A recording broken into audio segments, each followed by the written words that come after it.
And welcome to the floor because we're gonna do an unhaul. Oh, there was like dust, gross. And the only reason I'm getting rid of this is because I actually found the hardcover for like nothing and bought it. This is coffee table book to me. There are enough books on my coffee table. I don't need another one. So this is a mass market paperback, obviously, and that just didn't go dark and messy enough for me. I have the hardcover. This is probably the universe telling me I'm nonsense. Worst book reviews ever. Hi everybody, it's Audrey and welcome back to Chapter and Converse and welcome to an unhaul video. So I haven't done one of these in a really long time.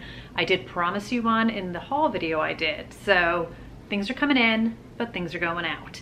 So I have sort of a random collection of stuff. This is the first of, I don't want to say many, but not the last. Let's go with that. This is the first one, not the last unhaul video I'm gonna do. So I did do a reorg of my bookshelves. I pulled off some stuff that I want to move out, and then I'm sure there will be more of it. I'm looking at a book cart right now. But anyway, let's just talk about what I already have picked to unhaul. So my game plan is if a book is in good condition for resale, I'm going to list it on Pango. So I don't, as of the time of filming this, have a Pango shop yet, but my goal and part of the motivation of doing this video is to get one set up. So if and when that happens, I will link it down below. Some of these books maybe will still be there at the time, but I'll continue to add to it, obviously, as I want to unhaul books. But today we're just going to talk about, I don't even know where to start. I have like all these boxes of things around me. So it's just a mix. It's a mix of books that I've read, haven't read, or just don't need any more. So totally valid. Okay, first book I have is The Last Anniversary by Liane Moriarty. I have not read this book. I got this 100 years ago and I loved Big Little Lies. I loved The Husband's Secret. I'm like looking on the back, I'm like, what else did I read? I really enjoyed What Alice Forgot. I do have Nine Perfect Strangers, which I'm just committed to reading at some point, but this one has never really grabbed me. And if and when I do want to read it, I know I can get it from my library or something. So I'm not going to tell everybody, I'm not going to talk about what every book is, but I'll try and give a little context as to why I am moving it on out. So the next one I have is Jane Doe by Victoria Helen Stone. This is one of those books that I 1000% thought I would have loved, like so up my alley. And this is a revenge story, little serial killer vibes, a double life with a single purpose for revenge. So I really enjoyed elements of this, but not all of it, if that makes sense. She seemed right up my alley, but this is the first in a series, so not bad, but just I didn't love it. So I'm trying to go with the, like, if I didn't love it, we're gonna move it on out. Next up, I have The Mary Shelley Club by Goldie Moldavsky. I did read this book as well. This is a YA thriller. I expected it to be more dark and messed up. It was pitched kind of like Scream, the movie, so I was completely jazzed for that.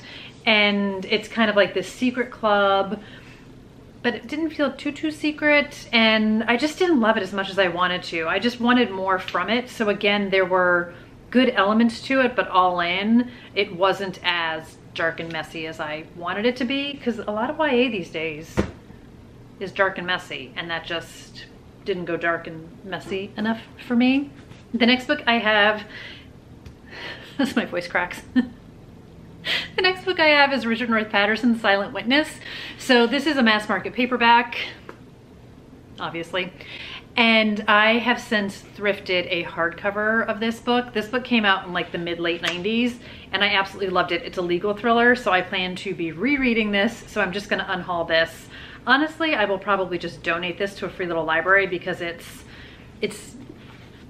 I don't know. I feel, well, I mean, it's fine. It's fine. It's good, I would say. I don't know, maybe I can like put it up for $1 or something. Very good book though. That was during my hardcore Grisham days and I just loved it.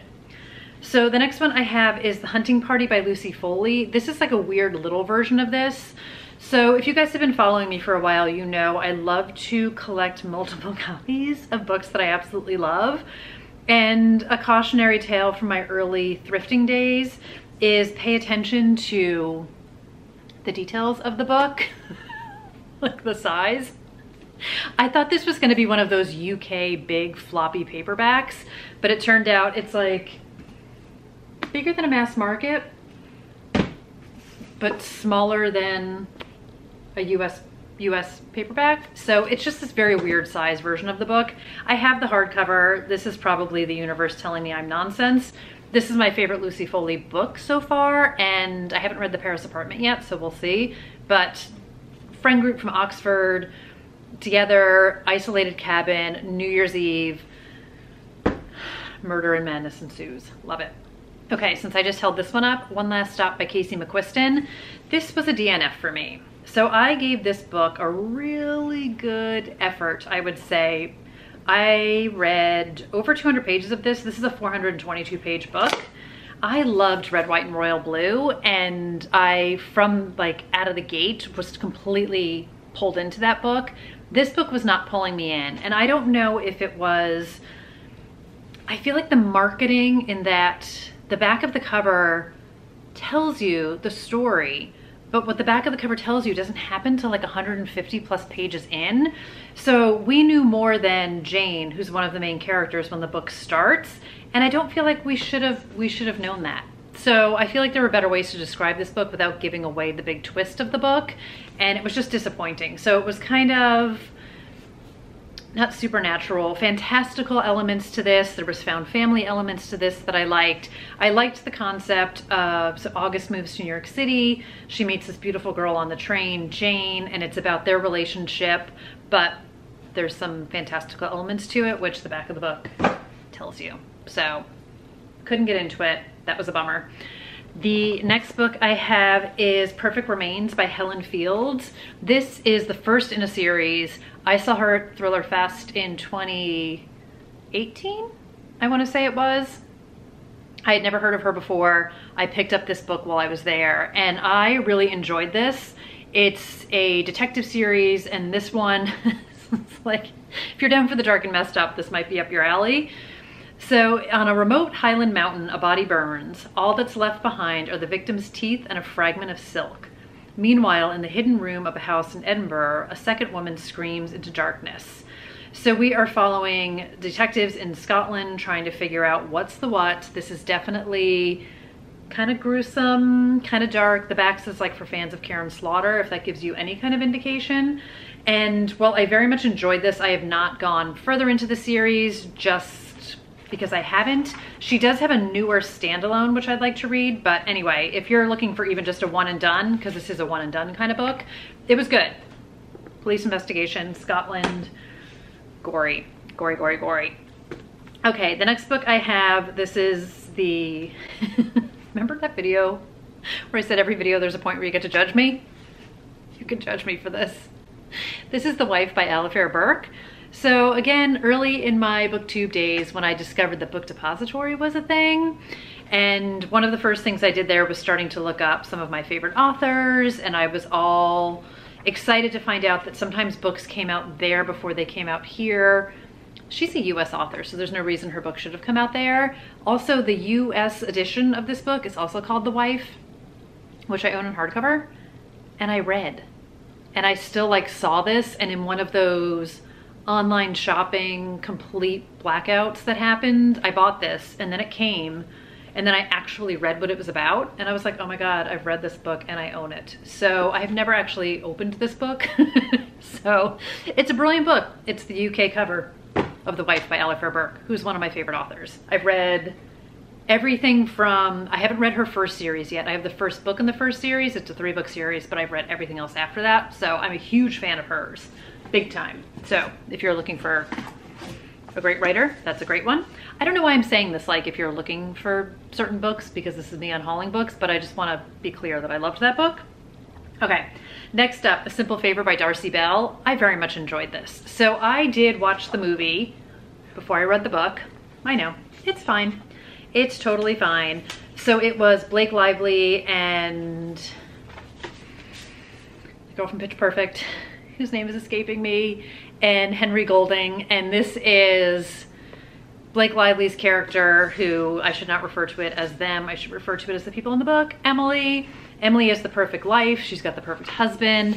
perfect child, and Stephanie is like the mommy blogger. She's a single mom, and she's very much in awe of Emily. They meet at the school, they become fast friends, and then Emily asks her to do a simple favor, pick up her kid after school, and then Emily is never seen again. So this becomes the mystery of what happened to Emily. We get some past and present timelines. Stephanie's got secrets, and I very much enjoyed the movie. It is very well done, I think. A lot of dark humor to it. So I wound up buying this after. Just judge away. You can judge this entire video. And then I listened to the audiobook of it, which was really well done, and I really liked it. And I think the audiobook did a tremendous job of capturing Emily. If you haven't seen the movie, or you can sort of insert the Blake Lively into this, but I really enjoyed Emily's character a ton. So this was a fun book. I do feel like the movie was better, but it's very campy and kind of amps it all up. But I had a fun time with this. There's a lot of differences, of course, between the two, and the movie takes it over the top. So the movie's great, but I did very much enjoy Emily and had a fun time with that book. Next is the sequel to One of Us is Lying, which is One of Us is Next. I got this as part of Y'all West in 2020. They did an online conference and a online bookstore supporting a local indie down in Charleston, Blue Bicycle Books. So I bought this, and I liked One of Us is Lying. I didn't love it. And I think part of that was because it was pitched as The Breakfast Club with murder. So I basically thought that entire book was going to be isolated detention with murder rather than first chapter was detention with murder.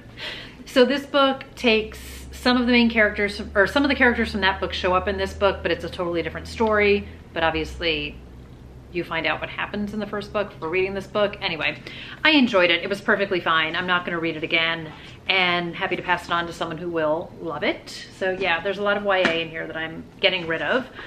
The next one is another book that I also never read, and maybe if I did, my life would be completely different. It's The Happiness Project by Gretchen Rubin. I fell into the rabbit hole, or not even the rabbit hole. I fell into like the, I guess, FOMO factor that a whole bunch of people were reading this however many years ago, and I bought it many, many years later, and then I never read it. So this is why I spent a year trying to sing in the morning, clean my closets, fight right, read Aristotle, and generally have more fun. So it's about how to start your way to happy. So I guess every month she does something different. Never read it.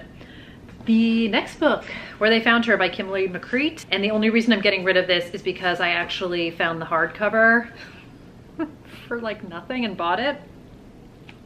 I know. Stupid. Don't keep rebuying books. I know, but I really want, I love a hardcover. And I'm cautiously optimistic that I'm going to love this. So I have never read this, mint condition. Someone else will enjoy it. And I have the hardcover of it. Okay.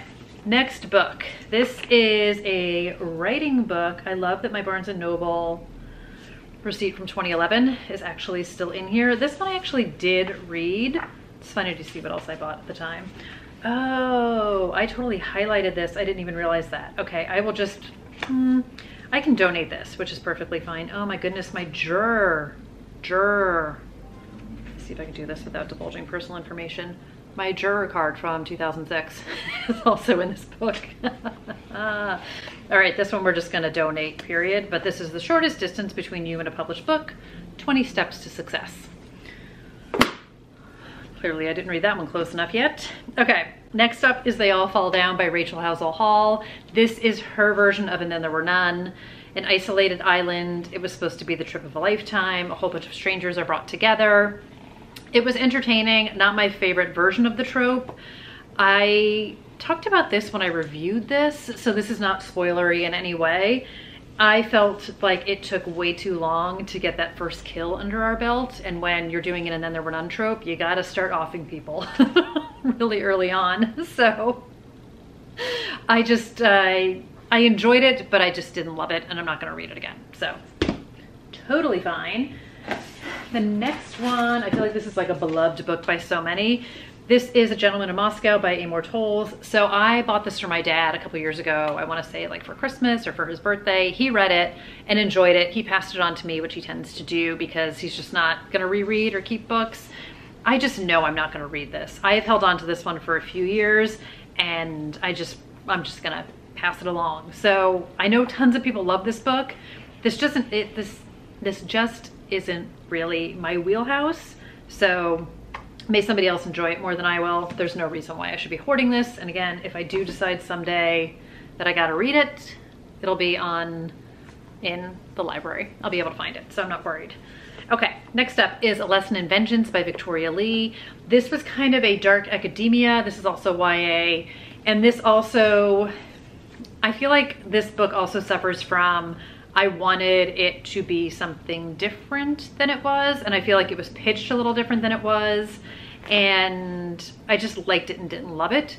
So this takes place at the Dalloway School, perched in the Catskill Mountains, which I just love that atmosphere. And we've got mysteries in the past, mysteries in the present. We've got witchcraft. There are some legacy stories about some girls who died years ago and an investigation into that. And I just thought that it was going to be kind of a different book based on the description, and it just went in a different direction. And again, it was fine, liked it, didn't love it. And I think there's somebody out there who will totally love it. So letting that one go. And then ditto on Firekeeper's Daughter by Angeline Boulet. So I very much enjoyed this. I wound up doing more of it on audio than reading it. And I really enjoyed the audiobook of it. So there was a lot going on in this book. And there's a lot of characters, there's a lot of storylines. I ultimately very much enjoyed this. I feel like it did take me a little bit to get my feet in this book because of all the characters and things that are going on. So we follow 18-year-old Donna Fontaine. It is about like her life growing up, her family. Her mother is from this very rich, white, wealthy family. Her father is part of the Ojibwe reservation. So she's sort of grown up sort of in two different worlds and never quite fit into either one. There is some police investigation. There is some missing persons things that are happening here. And I found it very interesting. Again, audiobook is great. And much like these other books, I think somebody else will also have a chance to enjoy it. Stunning cover. It's really beautiful. It's reflecting really weird, but onward and upward we go. And then we talked about that book already. I have two more writing books. I don't know if anyone's ever going to be interested in these, but whatevs. So I have Writing from the Inside Out by Dennis Palumbo, Transforming Your Psychological Blocks to Release the Writer Within. So this is more about you than about the book you're writing.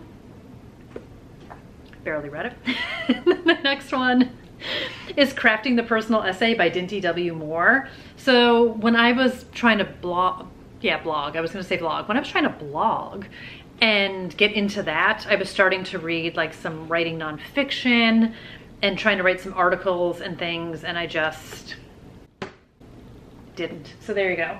Okay, another YA book which I haven't read, Four Letter Word by Krista Desser? Krista Desser, maybe it is. So this is one of those books early in my booktube days when I was watching Lala a ton and taking tons of recommendations from her. This was one of her recommendations and I was like, ooh, that sounds fun. And I just never read it. So we've got Chloe, her best friend, a new girl transferring into their high school, and who knows what's going to happen. Power dynamics, girls versus guys, girl groups, all just sorts of stuff. So anyway, haven't read it, can't comment on it. I'm sure somebody else might enjoy it. Worst book reviews ever. Okay, next up is Best Friends Forever by Margot Hunt. So I enjoyed this book. This definitely has Last Mrs. Parrish vibes to it, and I talked about this whenever ago I read it. And I, again, liked it, didn't love it. I'm not gonna read it again. It's that very similar dynamic of the very wealthy woman in town who is the envy of a lot of people, including our main character, Alice. So Kat and Alice have formed a friendship. Some people don't totally understand it. And then we have a murder that takes place and questions and secrets and investigation and all that kind of stuff. So entertaining, good, entertaining time. Angela's Ashes by Frank McCourt. This is one of those books I picked up where I felt like I must read this. I've never read it. I'm probably never gonna read it, and if I want to, my mom has it, so I could always borrow it from her. So this should, again, go to somebody who's super jazzed and wants to read it. No shade to Frank. Next up is And Now She's Gone by Rachel Hall. So this is the if this actually became a series. She has a different series. I don't know if this one became a series, but it is sort of not amateur private eye, but like a new private eye has joined an agency. So her name is Grayson Sykes. It is spelled S-Y-K-E-S. And every time I look at it, including just this minute, I see Grayson Skies. I can't like unsee that as, as her name. But anyway, she's trying to track down a woman who might not want to be found. She is looking for a woman named Isabel Lincoln, and it is dangerous and it is complicated and secrets and lies and unearthing different things. And Grayson has her own mystery in the past and her own secrets and lies that she's trying to keep under wraps. So I, again, liked it, didn't love it. There were elements of this I liked. We get multiple POVs. And there were aspects of this book that totally worked for me and a few aspects that totally didn't. So it kind of boils down to, like I said, I'm not going to reread it. So I'm going to pass it on to somebody who wants to. And then this book has been on here before. And I think I was going to unhaul it. I don't even know how long ago, but then it like wound up in a box and it's still here. It's going for real this time. It's going for real this time. The Long and Far Away Gone by Lou Berney. This is one of those books that I always see randomly pop up somewhere and people are like, it's amazing. And I'll be like, ooh, I have that. But it just doesn't appeal to me. I don't, oh, I bought it. It obviously appealed to me at the time. So we've got summer of 1986, two tragedies rocked Oklahoma City. And then 25 years later, the reverberations of unsolved cases continue to echo through the lives of those devastated by the crimes. It sounds up my alley, but at the same time, my alley is not interested in that. And then the last book I have is The Home Edit Life. This was me. This is also like totally blown out by the light here. This was me trying to be my best self / I watched that Netflix show and was obsessed and was convinced I was going to be these people and have this kind of curated home. This is never going to be me. This is aspirational to me. This is coffee table book to me. There are enough books on my coffee table. I don't need another one. So there's great organization tips in here. There's beautiful pictures in here. And there are some good guidelines. So I have read it. I just have not really implemented a lot of it. I find Clea and Joanna to be quite funny. So I did see season 1 of The Home Edit. I've talked about this. I don't have Netflix anymore, so I'm behind the times there.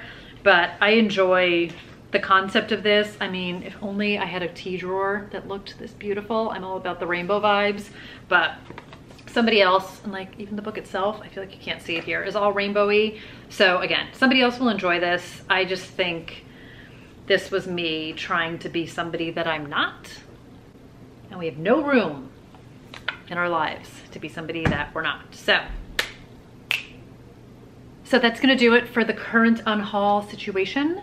So please don't tell me any of these books are amazing and I need to keep them because I need to get them out of my house. But you can totally tell me if you think any of these books are amazing. I very much enjoyed several of them. It's just, it's a matter of space. It's a matter of making room for the books that I love, that are my favorites, that I'm gonna revisit, as well as room for the books that I haven't read yet, that I swear I'm going to read one of these days. So, you know, it's all part of the natural cycle of life. Out with the old, in with the new. Making space for something new. Although, in all fairness, I've done a few thrifted book hauls lately that probably zero out this, so a lot more space needs to be made. Space needs to be made. Okay, it's been a day. I'm gonna go. Thank you guys so much for being here. Let me know if you do periodic unhauls. Let me know how you sort of curate your own collection. I'm not trying to like get rid of everything under the sun, but I am trying to have a bit of a reckoning with myself of not holding on to stuff that I know I'm not gonna read, or I'm not totally like jazzed about, or I know I'm not going to reread it. So I'll stop with the excuses. I will stop talking and I will see you guys in another video really soon. So take care guys, bye.